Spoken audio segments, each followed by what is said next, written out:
Hello students, मैं Renu Mathur classes से आज आपके लिए लेके आई हूँ न्यू वीडियो। बहुत इम्पोर्टेंट वीडियो है और जो 2019 में एडमिशन लिए हुए स्टूडेंट हैं उनके फॉर्म तो फिलअप हो चुके हैं, परंतु अब 15 मार्च से उनके एग्ज़ाम्स का शेड्यूल आ गया है। अलग अलग दिन अलग अलग टाइम पे आप सभी के एग्ज़ाम्स होंगे, ऑनलाइन एग्ज़ाम होंगे। एक एक पेपर में आपके तीनों सब्जेक्ट हो जाएंगे, थ्योरी का, वर्कशॉप कैलकुलेशन और एम्प्लॉयबिलिटी स्किल्स का। टोटल 80 क्वेश्चन आएंगे और उसमें आपको पूरी देखना है कि भाई कैसे क्वेश्चन आएंगे, कैसे होगा पेपर। तो इसकी पूरी जानकारी के लिए मेरी एक वीडियो बनी हुई है, सीबीटी गाइडेंस। वो वीडियो आप डिस्क्रिप्शन बॉक्स में आपको इसकी लिंक मिल जाएगी, आप उस वीडियो को देख सकते हैं। और पहला भी मैंने एक इम्पोर्टेंट निम्मी के क्वेश्चंस का एक पार्ट बना चुकी हूँ, वो भी देखिए। और उससे पहले 2 पार्ट की और डिस्क्रिप्शन बॉक्स में लिंक दी हुई है, आप वो भी सब देखें। तो चांसेस है कि इन्हीं में से ही आपके क्वेश्चंस आएंगे। सारे क्वेश्चंस निम्मी के हैं, तो आप ज़रूर देखिए, हो सकता है आपको बहुत ज़्यादा इससे बेनिफिट मिले। और आपको सब पता ही होगा कि भारत स्किल जो गवर्नमेंट की साइट है उस पर भी अपनी वीडियोस चल रही है, तो आप उससे देख सकते हो कि भारत स्किल पे अपनी वीडियो चल रही है, तो अपनी वीडियो कैसी होगी अंदाज़ा आप खुद देख के लगा सकते हो। बहुत सारे कमेंट आ रहे थे कि मैडम इंग्लिश में भी क्वेश्चंस बताइए, इंग्लिश में भी। तो आज आपके सबके लिए मैं इंग्लिश और हिंदी दोनों ही लैंग्वेज में क्वेश्चंस अपलोड कर रही हूँ, तो आप ज़रूर देखिए। अब मेरे पास इतना टाइम नहीं है कि एक एक क्वेश्चन को अलग अलग सॉल्व करूँ। पूरे मैंने वैसे पूरा सिलेबस पूरी डिटेल में पढ़ा रखा है। अगर आप शॉर्ट क्वेश्चन में नहीं समझ में आता है तो उसके चैप्टर की वीडियो को ज़रूर देख सकते हैं। पहला क्वेश्चन है, what is the phase displacement between phase in A 3 phase circuit. कि भाई 3 फेज ऐसे सर्किट में जो फेज डिफरेंस होता है, मतलब कलांतर कितना होता है। 4 ऑप्शन दिए हैं, 90 डिग्री, 120 डिग्री, 180 डिग्री और 360 डिग्री। तो 3 फेज है, 3 फेज होता है, तो 3 फेज के अंदर हमेशा कितने डिग्री का एंगल रहता है, 120 डिग्री का डिफरेंस रहता है। नेक्स्ट क्वेश्चन है, विच quantity is rotating at a constant angular velocity. कि भाई स्थिर एंगुलर वेलोसिटी में कितने परिमाण का गुण होता है।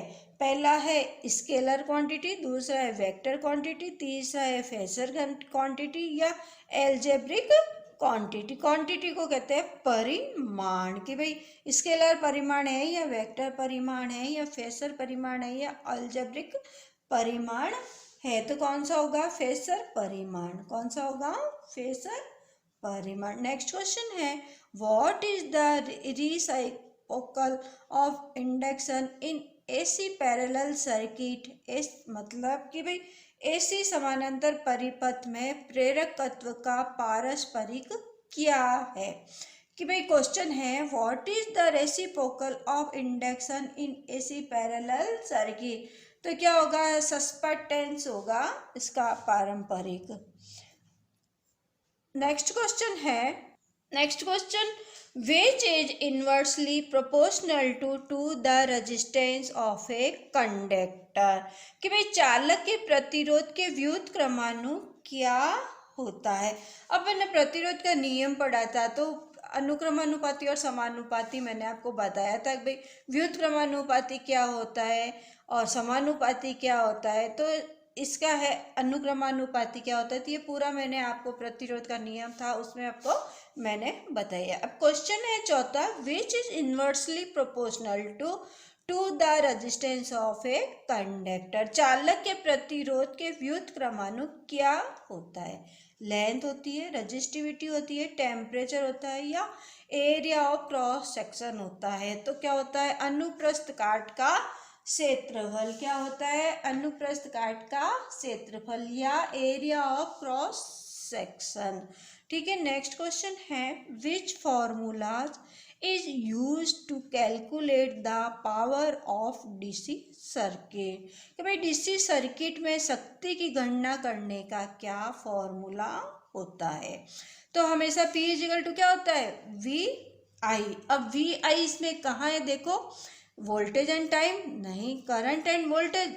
करंट एंड वोल्टेज क्या हो गया, आई इंटू वी। अब ये करंट एंड रेजिस्टेंस नहीं हो सकता, वोल्टेज एंड रेजिस्टेंस नहीं हो सकता, तो क्या होगा, current and voltage, P equal to V I. Next question है, calculate the value of resistance by colour coding method. कि भाई कलर कोडिंग मेथड है, इसके अंदर अपन को ये दिया हुआ है तो अपन को कैसा होगा। तो देखो सबसे पहला कौन सा कलर है, रेड, सेकंड है ग्रीन, थर्ड है ऑरेंज और फोर्थ है गोल्ड। तो अपनी को सारणी याद होगी तभी अपन इसका आंसर कर सकते हैं। तो मैंने इसकी सारणी आपको बहुत बार बता दी है। आप अगर सारणी आपको याद करनी है तो रेजिस्टेंस कलर कोड की एक वीडियो अलग से बनी हुई है, आप उसको जाके देख सकते हैं। तो सबसे पहले रेड कलर है, तो देखो 0 से स्टार्ट होता है, 0 1 2 तो 3, ठीक है। तो 0 तो क्या होगा, black brown red, first number क्या आ गया, रेड, तो रेड 2।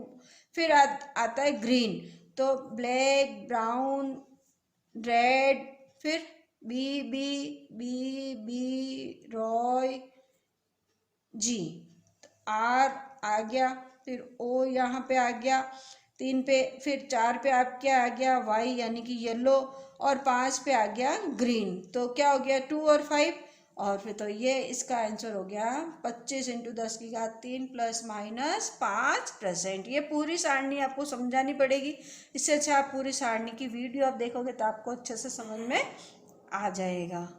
फिर नेक्स्ट क्वेश्चन है, what is the SI unit of specific resistance. कि वे विशिष्ट प्रतिरोध की SI यूनिट क्या है। देखो बहुत बार मैंने इसके प्रतिरोध के नियम बताया था, उसके अंदर बताया था विशिष्ट प्रतिरोध स्पेसिफिक रेजिस्टेंस की यूनिट क्या होती है, पूरा सॉल्व करके मैंने आपको बताया था। तो इसकी यूनिट क्या होगी, ओम इंटू मीटर। क्या होगी, ओम इंटू मीटर। बहुत इंपॉर्टेंट है, क्वेश्चन बहुत बार पूछा जाता है, कोई भी कंपटीशन देते हैं उसमें भी ये क्वेश्चन जरूर पूछा जाता है। नेक्स्ट क्वेश्चन है, what is the name of the wire joint. कि भाई ये जो जॉइंट का डायग्राम दे दिया है इसका नाम क्या है, एरियल टैप जॉइंट है, नॉटेड टैप जॉइंट है, या डुप्लेक्स क्रॉस टैप जॉइंट है, या डुप्लेक्स क्रॉस टैप जॉइंट है। तो कौन सा जॉइंट हो गया आपके, नॉटेड टैप जॉइंट, ठीक है। नेक्स्ट क्वेश्चन है, which is the example for course excess current protection. कि भाई अधिक अतिरिक्त धारा सुरक्षा हेतु क्या उदाहरण है। अधिक धारा के सुरक्षा के लिए क्या होता है, MCB लगाते हैं, MCC भी लगाते हैं, HRC फ्यूज लगाते हैं, या रीवायरेबल टाइप फ्यूज यूनिट लगाते हैं। तो कौन सी होगी, रीवायरेबल टाइप फ्यूज यूनिट होगी। नेक्स्ट क्वेश्चन है, what is the full form of XLPE cable. XLPE का पूरा नाम क्या है। तो क्या होगा, XLPE का पूरा नाम axis length paper and ebonite, ठीक है। ये इसका 10 क्वेश्चन अपने पूरे हो गए। आप पूरी वीडियो देखेंगे तो आपको बहुत अच्छे से समझ में आएगा। उससे पहले मैं आपको आगे का क्वेश्चन कराऊँ उससे पहले मैं आपको बताना चाहती हूँ कि फेसबुक पर भी माथुर्स क्लासेज के नाम से पेज बना हुआ है, उसको लाइक और फॉलो कर दीजिए और पूरी वीडियो का आनंद उठाइए। एम्प्लॉयबिलिटी स्किल्स की वीडियो फेसबुक पर है और इंस्टाग्राम पे भी अपना पेज है, आप उसको भी फॉलो कर सकते हैं। नेक्स्ट क्वेश्चन है, what is the use of the gauge. भाई ये डायग्राम दे दिया, अब ये डायग्राम ये पूछ रहे हैं कि ये कौन सी प्रकार का गेज का डायग्राम है। तो ये क्या होगा, check the internal radius of the job. कि भाई जो इंटरनल रेडियस देखते हैं कोई भी जॉब बनाते हैं तो इसका उत्तर ए राइट है। फिर नेक्स्ट क्वेश्चन है, what is the name of the file. अब ये फाइल का डायग्राम दे दिया है कि कौन सी फाइल है, रैप्स कट फाइल है, सिंगल कट फाइल है, डबल कट फाइल है, या कवर्ड कट फाइल है। तो देखो इस पर रास्प कट बिंदी बिंदी बिंदी छोटी छोटी डॉट डॉट बने हुए हैं, तो कौन सी फाइल हो गई है, रास्प कट फाइल हो गई है। फिर नेक्स्ट क्वेश्चन है, what is the value of electrical conductivity of aluminium conductor. कि भाई एल्यूमिनियम कंडक्टर यानी एल्यूमिनियम चालक की चालकता का क्या मान है।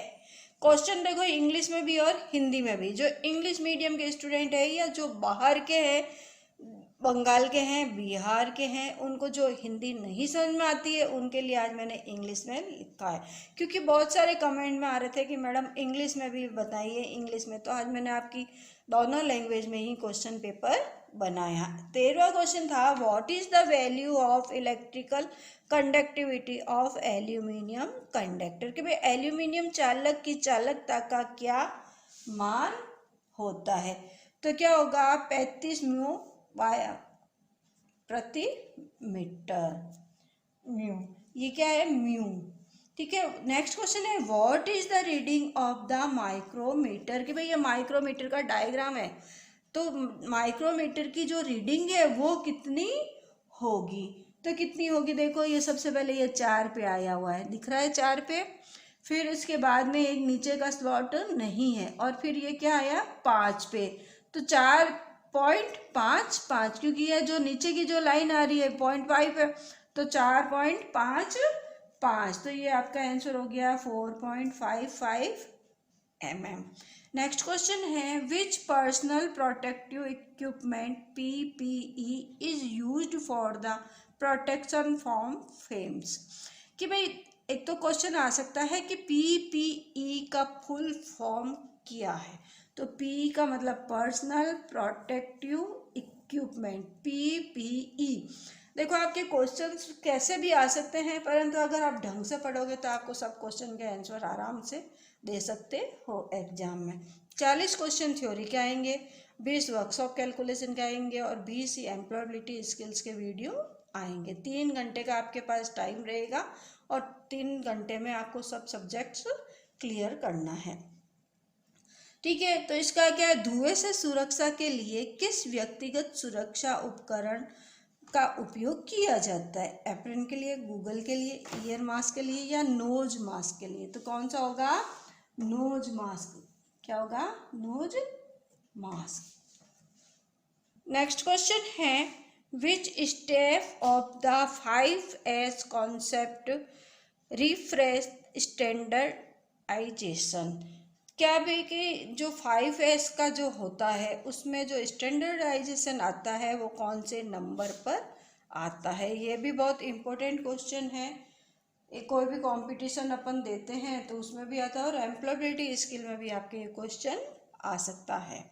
तो which step of the 5S concept refresh refer to standardisation, कि भाई स्टैंडर्डाइजेशन में ये 5S का नाम कहाँ पे आता है। तो सबसे पहले मैं 5S का सब पूरा बता देती हूँ कि फर्स्ट नंबर पर शॉर्ट आता है, सेकंड पर सेट इन ऑर्डर आता है, थर्ड पर साइन आता है, फोर्थ पर स्टैंडर्डाइजेशन आता है और 5 पे सुस्टेन आता है। तो अब इसमें अपना आंसर क्या हो गया, स्टेप 4। कौन सा हो गया, स्टेप 4। नेक्स्ट क्वेश्चन है what is the name of the part marked as X in the underground cable, की जो एक्स है अंडरग्राउंड केबल में इसका क्या है। तो क्या हो गया, ब्रेडिंग। क्या होगा, ब्रेडिंग। नेक्स्ट क्वेश्चन है what is the effect of electric current on neon lamp, कि भाई नियॉन लैम्प में विद्युत धारा का प्रभाव क्या कहलाता है। तो क्या है, ऊष्मीय प्रभाव यानी कि हीटिंग एलिमेंट, या मैग्नेटिक इफेक्ट चुंबकीय प्रभाव, केमिकल इफेक्ट यानी रासायनिक प्रभाव, गैस आयनीकरण इफेक्ट यानी कि गैस आयनीकरण प्रभाव। तो कौन सा प्रभाव होगा, गैस आयनीकरण प्रभाव। नेक्स्ट क्वेश्चन है, देखो ब्रिज रेक्टिफाई व्हीटस्टोन ब्रिज का चित्र दे दिया है और आपको क्वेश्चन के दिए दिया, तो अब उसमें फॉर्मूला लगा के आपको मान ज्ञात करना है। तो मैंने आपको व्हीटस्टोन ब्रिज का जो क्वेश्चन वीडियो बनाई थी उसमें बहुत सारे न्यूमेरिकल्स कराए थे। तो मैंने आपको बताया था कि भाई P/Q बराबर R/S होता है, परंतु जब डायग्राम दे दिया है तो डायग्राम में जो दिया हुआ है उस हिसाब से अपन को करेंगे। तो अपने डायग्राम के हिसाब से क्या हो गया, P/Q बराबर S/R। क्या हो गया, P/Q बराबर S/R।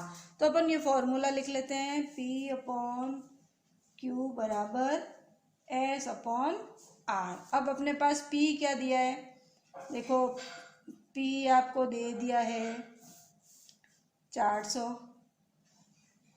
ओम, Q आपको दे दिया है 200 ओम, ठीक है। S दे दिया है 12 ओम और R अपन को निकालना है। तो अब P अपॉन Q बराबर R upon S upon R।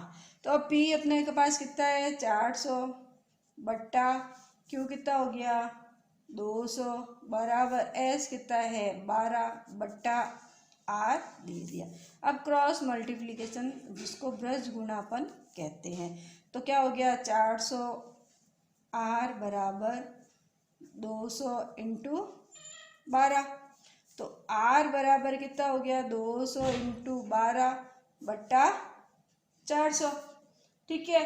अब अपन इसको जोड़ गुणा भाग कर लेते हैं। अब देखो ऑनलाइन एग्जाम है तो इसके अंदर कैलकुलेटर अपने अलाउ नहीं है, तो कैलकुलेटर अलाउ नहीं है तो अपन को कैलकुलेशन हाथ से ही करनी पड़ेगी। तो इसके लिए अपन को कंप्यूटर में भी आप सोचते हो कि भाई कैलकुलेटर है, पर कंप्यूटर में कैलकुलेटर अपन चलाएंगे तो लॉग आउट हो जाएगा, तो इसलिए अपन क्या है कि कैलकुलेटर का यूज नहीं होगा। अब कैलकुलेशन अपन को हाथ से ही करनी पड़ेगी, तो अपन हाथ से कर लेते हैं। देखो एक जीरो से एक जीरो कट गया, दूसरे जीरो से दूसरे जीरो कट गया। अब 4 की टेबल बोलो, 4 3 12, तो यहाँ पे आ गया 3, तो 3 इंटू 2 कितने हो गया 6 ओम, क्या हो गया 6 ओम। अब 6 ओम ऑप्शन में कहाँ है, यहाँ पे, तो अपन इसको टिक कर दिया। समझ में आ गई बात?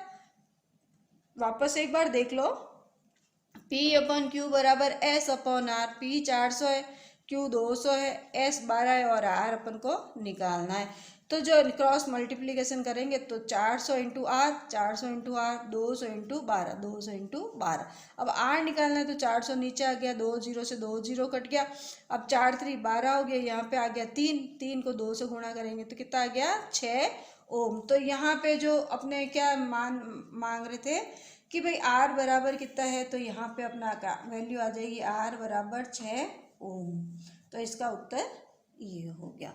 नेक्स्ट क्वेश्चन है, which one defines of the change in resistance in ohm per degree centigrade, कि भाई ओम पर डिग्री सेंटीग्रेड में प्रतिरोध में परिवर्तन को कौन सा परिभाषित करता है। तो ओम प्रति डिग्री सेंटीग्रेड में कौन परिभाषित करता है, ताप गुणांक करता है, ताप के मान के नियम करता है, तापमान प्रभाव करता है, या ताप नियतांक करता है। तो कौन करता है, तापमान गुणांक, कोफिशिएंट।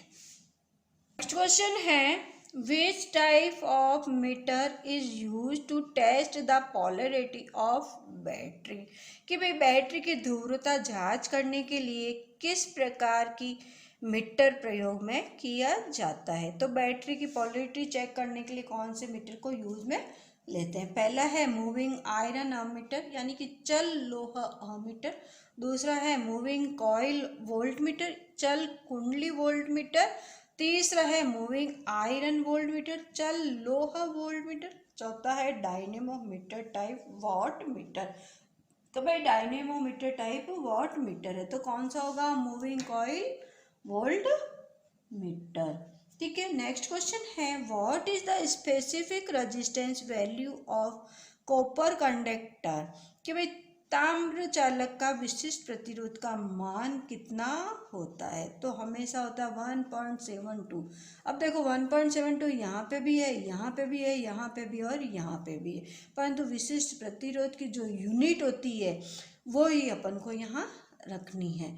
तो ओम इंटू सेंटीमीटर या ओम इंटू मीटर होती है। अब यहाँ पे माइक्रो है तो कोई बात नहीं, माइक्रो तो अब यहाँ पे ओम सेंटीमीटर क्यूब है तो ये नहीं होगा, इसमें ओम सेंटीमीटर क्यूब प्रति क्यूब है तो ये भी नहीं होगा, इसमें माइक्रो ओम प्रति मीटर है तो ये भी नहीं होगा। तो क्या होगा 1.72 माइक्रो ओम सेंटीमीटर होगा, ठीक है। तो ओम सेंटीमीटर या ओम मीटर है, विशेष प्रतिरोध की यूनिट जो होती है वही होती है 1.72, तो सभी में दिया हुआ है, तो इसलिए अपन को कंफ्यूज होने की कोई ज़रूरत नहीं है। नेक्स्ट क्वेश्चन है which law states that enclosed electric circuit the applied voltage is equal to the sum of the voltage drop, कि कौन सा नियम कहता है कि बंद विद्युत परिपथ में लगाया गया वोल्टेज पाथ के योग के बराबर होता है। किरचॉफ का नियम अपन ने पढ़ा था, तो किरचॉफ का पहला नियम और दूसरा नियम, तो ये क्वेश्चन ढंग से पढ़ोगे तो आपको उत्तर अपना आप ही पता चल जाएगा कि भाई जो विद्युत बंद परिपथ में लगाया गया वोल्टेज पाथ के योग के बराबर होता है। तो कौन सा हो गया किरचॉफ का सेकंड लॉ, वोल्टेज नियम। नेक्स्ट क्वेश्चन है which material is used in breather to prevent moisture entering in the transformer oil, कि भाई ट्रांसफार्मर तेल में नमी को रोकने के लिए ब्रीदर में किस सामग्री का उपयोग किया जाता है। तो हमेशा आप देखो कि ट्रांसफार्मर में ब्रीदर में जो यूज नमी को रोकने के लिए या नमी के लिए जो भी चीज़ यूज लेते हैं वो कौन सी होती है, सिलिका जेल का उपयोग किया जाता है। नेक्स्ट क्वेश्चन है calculate the voltage regulation in percentage of the transformer if the no load voltage is 240 volt and full load voltage is 220 volt, कि भाई वोल्टेज रेगुलेशन ट्रांसफार्मर की वोल्टेज रेगुलेशन ज्ञात करनी है। तो उसमें अपन को क्या दे दिया, फुल लोड दे दिया 220 वोल्ट और नो लोड दे दिया 240 वोल्ट। तो अब अपन को वोल्टेज रेगुलेशन ज्ञात करनी है। तो अपने पास सबसे पहले तो जो फॉर्मूला वोल्टेज रेगुलेशन का VNL माइनस VFL बटा VFL इंटू 100, NL यानी कि नो लोड, FL यानी कि फुल लोड। तो अपने पास VNL कितना दे दिया, VNL देखो NL दे दिया आपको नो लोड वोल्टेज 240 वोल्ट, ठीक है। फिर FL दे दिया आपको 220 वोल्ट, VFL दे दिया 220 वोल्ट। अब अपन इस फॉर्मूले में इनका मान रख देते हैं। तो VR अपन को निकालना VNL यानी कि 240 माइनस 220 बट्टा 220 कितना दिया, 220 इंटू 100, ठीक है। अब अपन इसको इसको सॉल्व करते हैं। तो 240 में से 220 गए तो कितना बच गया, 20 बट्टा 220 इंटू 100, तो 1 0 से 1 0 कट गया। अब आपके पास कितने रह गए यहाँ पे, 200 बट्टा 22, ठीक है। अब 200 के अंदर 22 का भाग देंगे, तो 200 के अंदर अपन 22 का भाग देंगे तो भाग आप दोगे तो 9.09 आपके वैल्यू आएगी। तो वोल्टेज रेगुलेशन क्या हो गया, 9.09। नेक्स्ट क्वेश्चन है which type of AC single phase motor is used in food mixer. देखो कि भाई बहुत बार क्वेश्चन आया हुआ है और सबका उत्तर इसको सबको पता ही है कि खाद्य मिक्सर में किस प्रकार की सिंगल फेज मोटर का उपयोग करते हैं। तो कौन सी करते हैं, यूनिवर्सल मोटर का अपन यूज करते हैं। खाद्य मिक्सर में किसका यूज करते हैं, यूनिवर्सल मोटर का अपन उपयोग करते हैं। नेक्स्ट क्वेश्चन है which is an absolute instrument, कि भाई एक निरपेक्ष उपकरण कौन सा है, ammeter, volt meter, energy meter या टेंजेंट गैल्वेनोमीटर। तो एक एब्सोल्यूट जो इंस्ट्रूमेंट होता है वो कौन सा होता है, टेंजेंट गैल्वेनोमीटर।